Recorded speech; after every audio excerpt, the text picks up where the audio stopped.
નમસ્કાર. અત્યારે હાલ અમે મહુવા સ્થિત શિવ ગ્રુપ દ્વારા ગણપતિ દાદાનું ભવ્યથી ભવ્ય આયોજન થઈ રહ્યું છે, ત્યારે અમે અત્યારે હાલ અહીંયા દર્શન કરવા માટે પહોંચી ગયા છે અને તમે લોકો પણ દર્શન કરી રહ્યા છો ગણપતિ દાદાના. અને અત્યારે હાલ ગ્રુપના આગેવાન મિત્રો પણ આપણી સાથે ઉપસ્થિત છે. વધુ વિગત તેમની પાસેથી જાણશો. કેટલા વર્ષોથી આપણે અહીંયા આયોજન થયું? છેલ્લા અમે 30 વર્ષથી માંડી રહ્યા છીએ. પહેલા ગાંધીના પુતળા માંડતા, અત્યારે છોકરાઓ શિવ ગ્રુપ હમણાં ખાતામાં માંડ્યું છે. નવી ડિઝાઇનો બનાવી છે. નવા છોકરાઓ આરતી છોકરીઓની આવે છે, એના અમે ઇનામ આપીએ છીએ. બધું બજેટ થઈ રહ્યું છે.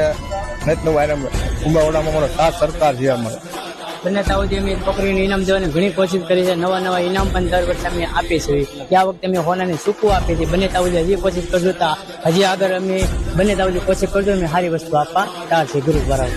ખૂબ ખૂબ ધન્યવાદ. મહુવાની દરેક ધર્મપ્રેમી જનતાને એક નમ્ર વિનંતી, શિવ ગ્રુપ દ્વારા